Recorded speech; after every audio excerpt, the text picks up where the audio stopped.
Forgiveness is one of those things that as Christians we know we ought to do. Forgive us our sins as we forgive those who sin against us.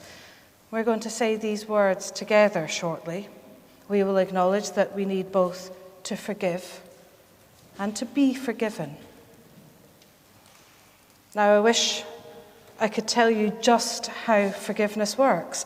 I wish there were a set of steps I could tell you to work through to make everything better when we get hurt by the actions of others, or when we ourselves screw up and hurt other people. I'm learning this just like you, and I'm not always very good at it.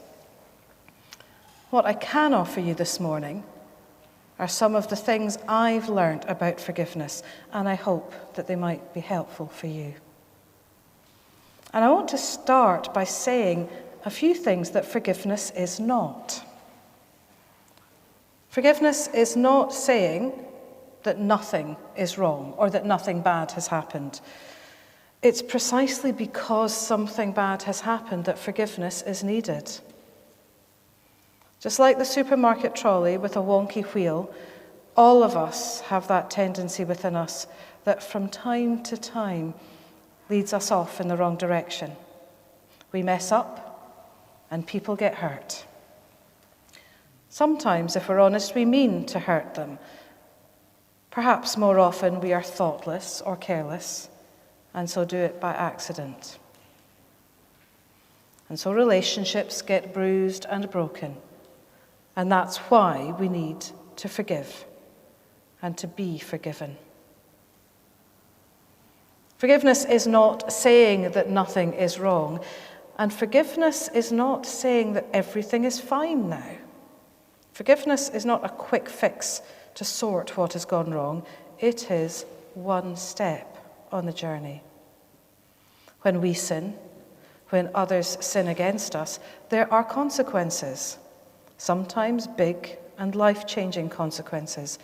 And these consequences don't go away when forgiveness happens. They still need to be addressed.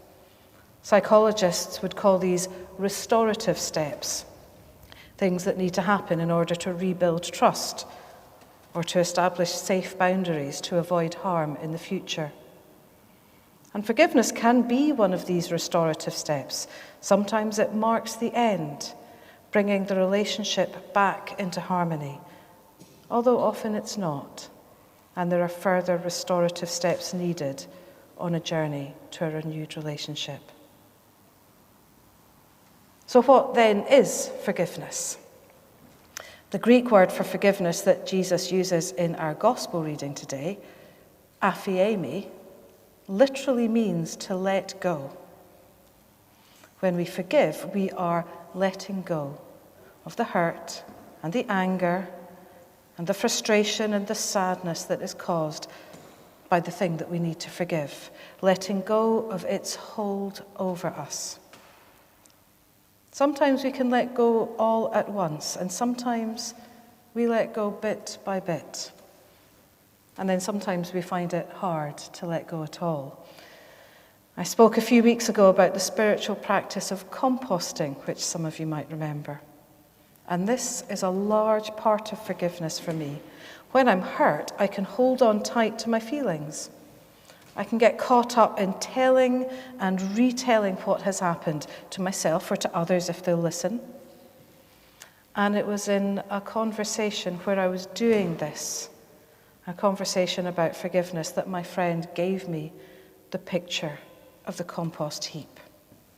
A place to let go of all the crap that swirls about inside me when I am hurting. And to give space and time for the Spirit to transform it, to allow the possibility of new and good growth to come from the bad that has happened.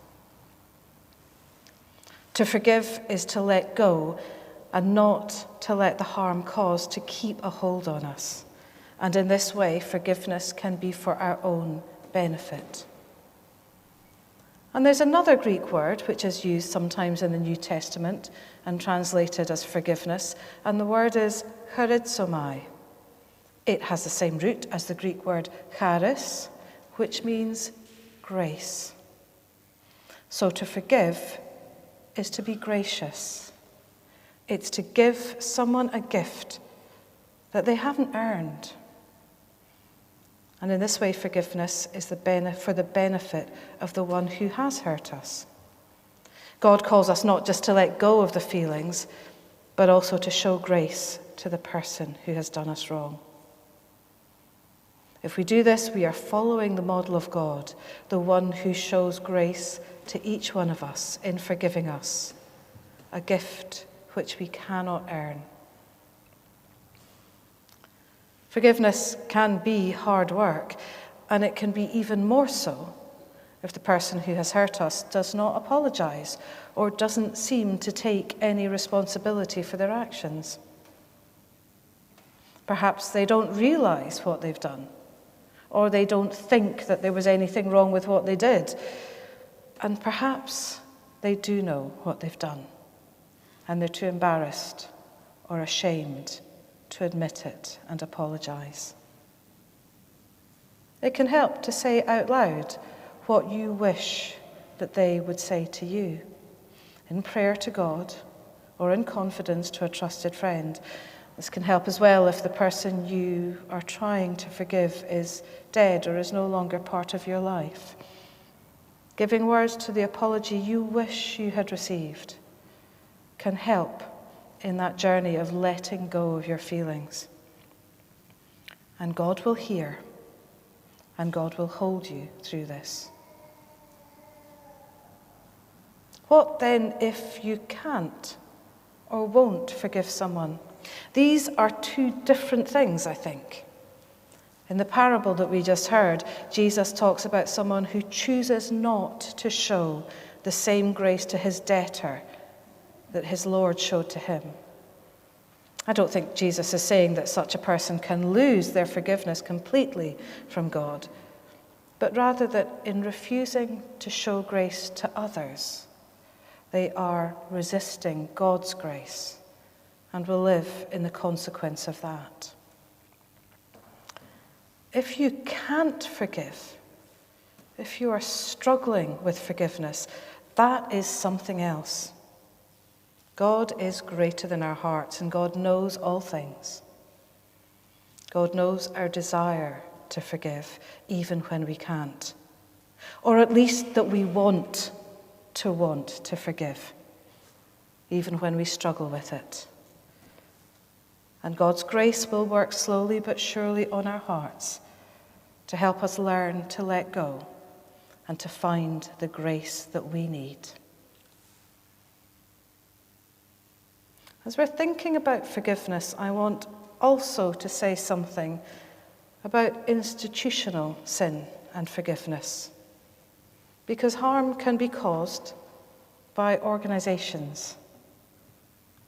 When an institutionally racist police force fails the family of a murdered black teenager. When a broadcasting industry turns a blind eye to sexual assault and rape perpetrated by a star. When the churches revere a man who abuses his spiritual authority to coerce people into inappropriate relationships. The individual who acts is responsible for their own doing. Of course they are. But if an institution or an organization or a culture creates the opportunity for the individuals to act, or fails to safeguard others, or to hold that individual to account, then those in positions of authority bear responsibility towards those who have been harmed. When people tell us they've been hurt by the church or by any other institution, we have a responsibility to hear them and to support them, to confess where the institution has failed and to ask for forgiveness, and to do better in the future. I wish I could say this happens, but all too often organizations go into defense mode and put the blame on a so-called few bad apples. And yet these bad apples are generally not just a few, and they could not operate without the accommodation of those around them. It may be difficult for an institution to unravel the strands of responsibility of those who have committed the acts and those who created the environment that enabled them. But just because it's difficult is no excuse for not doing it. And in the church, it's our responsibility to be leading the way on this and not joining the lowest common denominator of organizational behavior. So these are some of my reflections on forgiveness. I hope that they are helpful to you in some way.